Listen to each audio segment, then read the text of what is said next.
En declaraciones a RT, el viceministro de Defensa ruso, Anatoly Antonov, ha criticado a los países que acusan a Rusia de participar en el supuesto derribo del vuelo MH17 sin presentar ninguna evidencia, e invita a Ucrania a responder a 10 preguntas.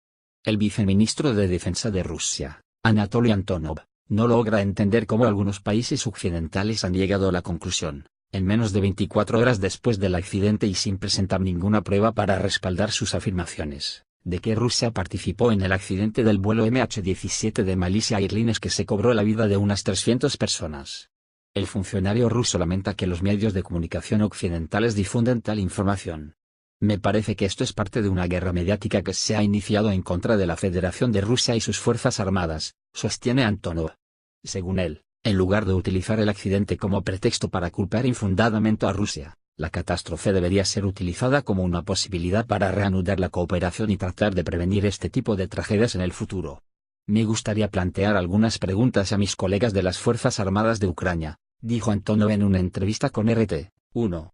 Inmediatamente después de la tragedia, las autoridades ucranianas, naturalmente, atribuyeron la responsabilidad a los autodefensa ucranianos.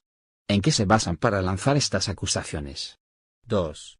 ¿Puede Kiev explicar detalladamente cómo estuviese a los lanzadores de misiles Buk, un sistema ruso equipado con misiles tierra-aire, en la zona de conflicto?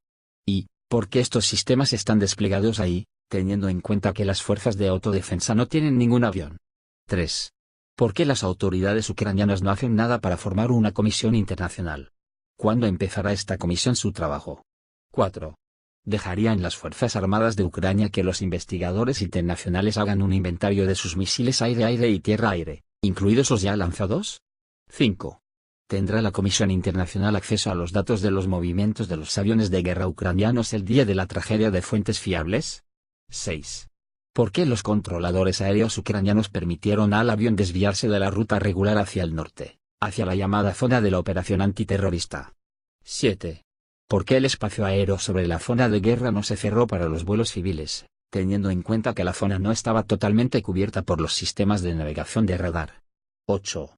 ¿Cómo puede comentar oficialmente Kiev las palabras difundidas en los medios de comunicación sociales por un supuesto controlador de tráfico aéreo español que trabaja en Ucrania, sobre la presencia de 2 aviones militares ucranianos volando junto con el Boeing 777 en territorio de Ucrania?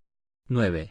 ¿Por qué el Servicio de Seguridad de Ucrania empezó a trabajar con las grabaciones de las comunicaciones entre los controladores aéreos de Ucrania y la tripulación del Boeing, así como con los sistemas de almacenamiento de datos de radares ucranianos, sin esperar a los investigadores internacionales?